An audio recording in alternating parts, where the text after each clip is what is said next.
যে বর্তমানে 18% মহার্ঘ ভাতা দিয়ে ওপর অতিরিক্ত 20% মহার্ঘ দিয়ে দেওয়া হবে।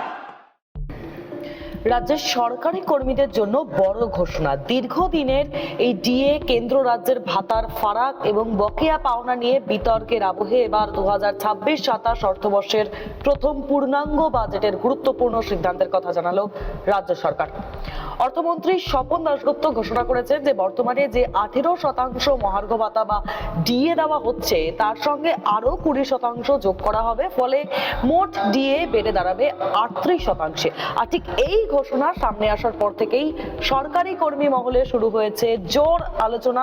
সবচেয়ে গুরুত্বপূর্ণ বিষয় হলো যে এই নতুন ডিএ কার্যকর হবে আগামী 1 অক্টোবর 2026 থেকে, অর্থাৎ দুর্গাপুজোর আগেই সরকারি কর্মীরা এই সুবিধার আওতায় চলে আসবেন।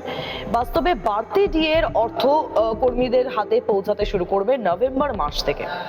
দীর্ঘদিন ধরেই আমরা জানি যে কেন্দ্রীয় সরকারি কর্মীদের সঙ্গে রাজ্যের কর্মীদের ডিএ এর ব্যবধান একটা বড় ইস্যু হয়ে উঠছিল ধীরে ধীরে, এবং বর্তমানে কেন্দ্রীয় সরকারি কর্মীরা 60% হারে ডিএ পান এবং সেখানে রাজ্যের কর্মীরা এতদিন পাচ্ছিলেন 18% ডিএ। ফলে দুই পক্ষের মধ্যেই ব্যবধান ছিল উল্লেখযোগ্য এবং গত কয়েক বছরে এই ডিএ নিয়েই রাজ্যে বিস্তর টানাপোড়েন হতে দেখা গিয়েছে।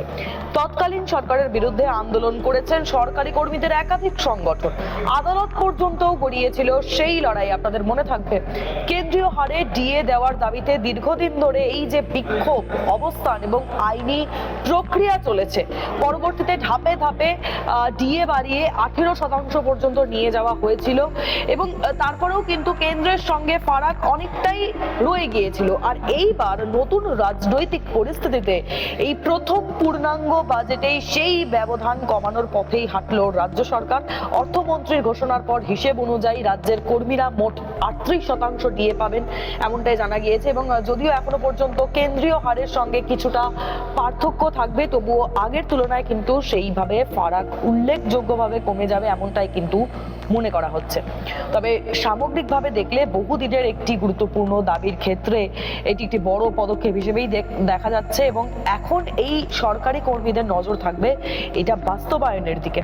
ঘোষণার পরবর্তী প্রশাসনিক নির্দেশিকা কবে প্রকাশিত হচ্ছে, বকেয়া সংক্রান্ত বিষয়ে সরকার ঠিক কি অবস্থান নেবে এবং ভবিষ্যতে কেন্দ্রীয় হারের সঙ্গে ব্যবধান আরো কমে কিনা সেদিকেই কিন্তু তাকিয়ে রয়েছেন লক্ষ লক্ষ সরকারি কর্মী ও পেনশনভোগীরা।